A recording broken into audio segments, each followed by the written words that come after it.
Hi అండి. ఈరోజు నానబెట్టే పని రుబ్బే పని లేకుండా సింగిల్ ఇంగ్రీడియంట్తో 10 నిమిషాల్లో రెడీ అయిపోయే డోక్లా రెసిపీ తయారు చేసుకుందాము. ఈ రెసిపీ నార్త్ ఇండియాలో చాలా ఫేమస్ అండి. ముఖ్యంగా గుజరాతీస్ ఎక్కువగా చేసుకుంటారు. దీనికోసం శనగపిండి తీసుకొని మీకు కావాల్సినంత వేసుకోవాలండి. దీనికి కొలమానం ఏమీ అవసరం లేదు. నేనైతే ఒక కప్పుతో వేసుకుంటున్నాను. దీనిలో కలర్ కోసము చిటికెడంత పసుపు, రుచి కోసం సరిపడా ఉప్పు, పులుపుదనం కోసం 2 నిమ్మకాయలు తీసుకున్నానండి. ఇప్పుడు దీనిలో కొద్దిగా నీళ్ళు పోస్తూ ఇడ్లీ పిండి కన్నా కాస్త పలచగా కలిపేసుకోవాలి. ఇప్పుడు దీనిలో నిమ్మరసం పిండుకోవాలండి. పిక్కలు పడకుండా చూసుకోండి.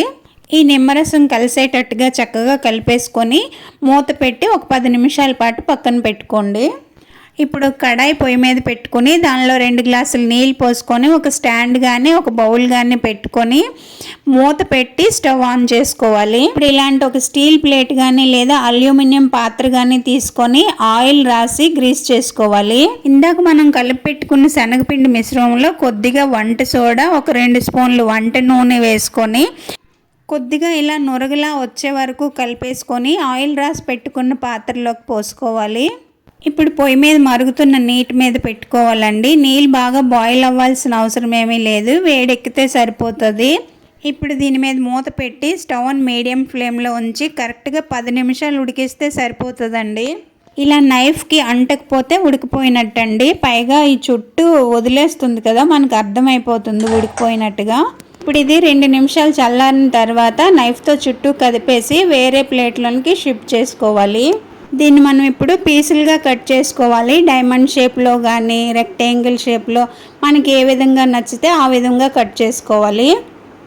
ఇప్పుడు పొయ్యి మీద ఒక కడాయి పెట్టుకొని 1 స్పూన్ నూనె వేసుకొని కొద్దిగా ఆవాలు వేసుకోవాలి.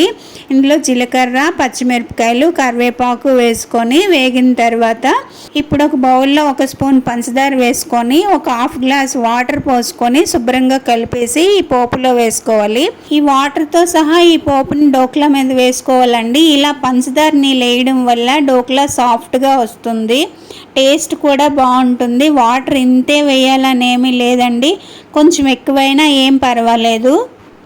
ఇక్కడ చూడండి, ఈ పీస్ మీద రెడ్ డాట్లా వచ్చింది కదా, సోడా శుభ్రంగా కలవలేదండి, అందుకే బాగా కలిపేసుకోవాలి. చూస్తున్నారు కదా ఎంత సాఫ్ట్గా ఎంత స్పాంజీగా ఉన్నదో డోక్లా. ఇటు సైడ్ వాళ్ళైతే దీన్ని మీఠా చట్నీ తోటి గ్రీన్ చట్నీ తోటి తింటారండి. మన సౌత్ వాళ్ళకైతే టిఫిన్ ఏదైనా కానీ కొబ్బరి చట్నీతో తింటే కానీ సాటిస్ఫాక్షన్ ఉండదు. నానబెట్టే పని రుబ్బే పని లేకుండా 10 నిమిషాల్లో రెడీ అయిపోయే ఈ డోక్లా రెసిపీ ఎలా ఉందో మీరు కూడా ఒకసారి ట్రై చేసి నా కామెంట్ బాక్స్లో కామెంట్ పెట్టండి. చట్నీకి పోపు వేయలేదా అని మా వారు అడుగుతారండి, అందుకే ఈ setting. Colourful dhokla with chutney ready.